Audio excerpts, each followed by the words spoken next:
El pintor en el burdel, de Mario Vargas Llosa.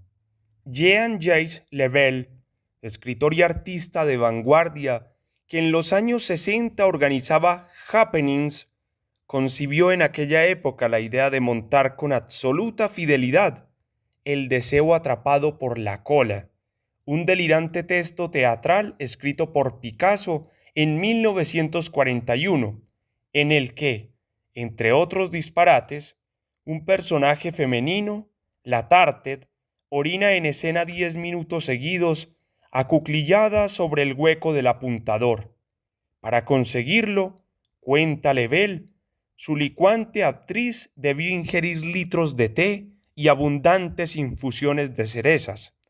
Con motivo de este proyecto, se entrevistó con el pintor a comienzos de 1966 y Picasso le mostró un abanico de dibujos y pinturas de tema erótico de su época barcelonesa que jamás se habían exhibido. Desde entonces, Lebel tuvo la idea de organizar una exposición que mostrara, sin eufemismos ni censuras, la potencia del sexo en el mundo picasiano. Esta idea se concretó casi 4 décadas más tarde, con una vasta muestra de 330 obras, muchas de ellas nunca expuestas, en el Jeu de Paumet de París, donde estuvo entre marzo y mayo de 2001. Luego viajó a Montreal y Barcelona. La primera pregunta que se haría el espectador, luego de recorrer la excitante muestra, nunca mejor empleado el adjetivo, es por qué demoró tanto en exhibirse. Se habían hecho innumerables exposiciones sobre la obra de un artista cuya influencia ha dejado huellas por todas las avenidas del arte moderno, pero, hasta entonces, nunca una específica sobre el tema del sexo, que, como demostraría de manera inequívoca la exposición reunida por Lebel y Gerard Rednier, obsesionó al pintor y sobre todo en ciertas épocas extremas, la juventud y la vejez. Lo indujo a expresarse en este dominio con notable desenfado y audacia, en dibujos, apuntes, objetos, grabados y telas que, aparte de su desigual valor artístico, lo revelaban en su intimidad más secreta, la de sus deseos y fantasías eróticas, e iluminaban con una luz especial el resto de su obra. El arte y la sensualidad son la misma cosa, le dijo Picasso a Jean Leimaret, y en otra ocasión aseguró que no existe un arte casto, aunque tal vez semejantes afirmaciones no sean válidas para todos los artistas. En su caso sí lo fueron. ¿Por qué, entonces, contribuyó el propio Picasso a ocultar durante tanto tiempo ese aspecto de su producción artística que existió siempre, aun cuando en ciertos periodos su existencia fuera un quehacer de catacumbas rigurosamente vedado al público? Por razones ideológicas y comerciales, dice Jean-Jacques Lebel en un interesante diálogo con Geneviève Bertrand durante su periodo stalinista, mientras hacía el retrato de Stalin y denunciaba las masacres de Corea. El erotismo hubiera sido una fuente de conflictos para Picasso con el Partido Comunista, al que estaba afiliado, y el que defendía la ortodoxia estética del realismo socialista, en el que no había sitio para la decadente exaltación del placer sexual. Más tarde, aconsejado por sus galeristas, admitió que esta variante de su obra se siguiese ocultando por temor de que ella ofendiera el puritanismo de los coleccionistas norteamericanos y ello le restringiera ese opulento mercado, debilidades humanas de las que no están exentos los genios. En todo caso, desde el año 2001 ya fue posible posar la mirada sobre el Picasso integral, un universo dotado de tantas constelaciones que produce vértigo. ¿Cómo pudo la imaginación de un aislado mortal generar tan desmesurada efervescencia? Es una interrogación que no tiene respuesta, que nos deja tan atónitos en Picasso como en un Rubens, un Mozart o un Balzac. La trayectoria de su obra, con sus distintas etapas, temas, formas, motivos, es un recorrido por todas las escuelas y movimientos artísticos del siglo XX, de los que se nutre y a los que insemina con un acento propio inconfundible. Luego se proyecta hacia el pasado, al que retrotrae al presente en semblanzas, evocaciones, caricaturas, relecturas, que muestran todo lo que hay de actual y de fresco en los viejos maestros. Ahora bien, el sexo no estuvo nunca ausente en ninguno de los periodos en que la crítica ha dividido y organizado la obra de Picasso, ni siquiera durante los años del cubismo, aunque algunas veces se manifiesta con recato, de manera simbólica, mediante alusiones, en otras, las más, irrumpe con insolente desnudez y crudeza, en imágenes que parecen desafíos a las convenciones del erotismo, al refinamiento y las pudorosas escenografías con que el arte tradicionalmente ha descrito al amor físico, a fin de hacerlo compatible con la moral establecida. El sexo que Picasso desvela en la mayor parte de estas obras, sobre todo el de los años juveniles pasados en Barcelona, es elemental, no sublimado por rituales y barrocas ceremonias de una cultura que disfraza, civiliza y convierte en obra de arte el instinto animal,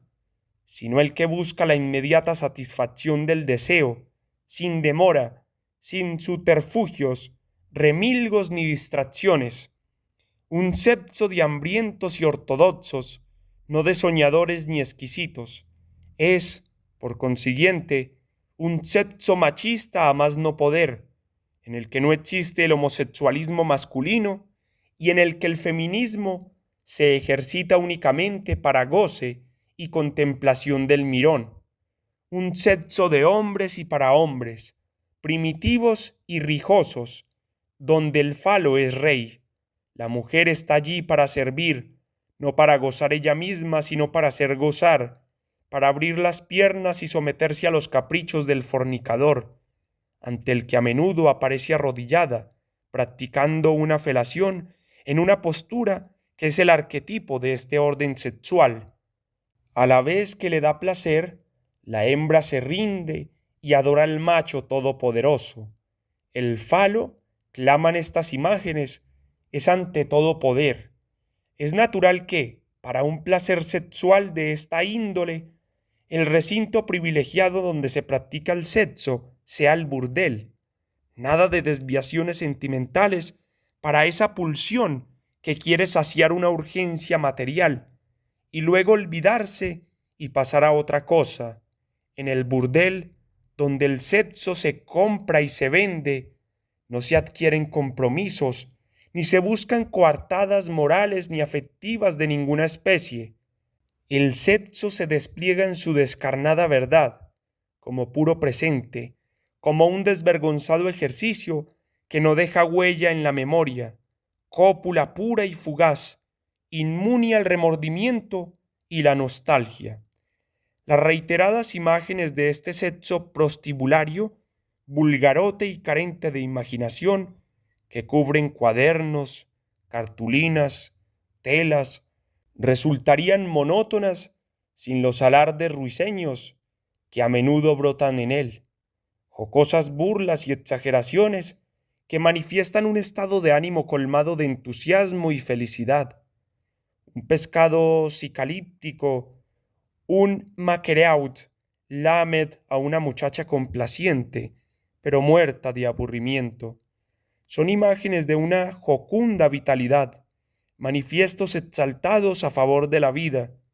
y en todas ellas, aun en esos croquis rápidos dibujados en el desorden de la fiesta en servilletas, menús, recortes de periódicos,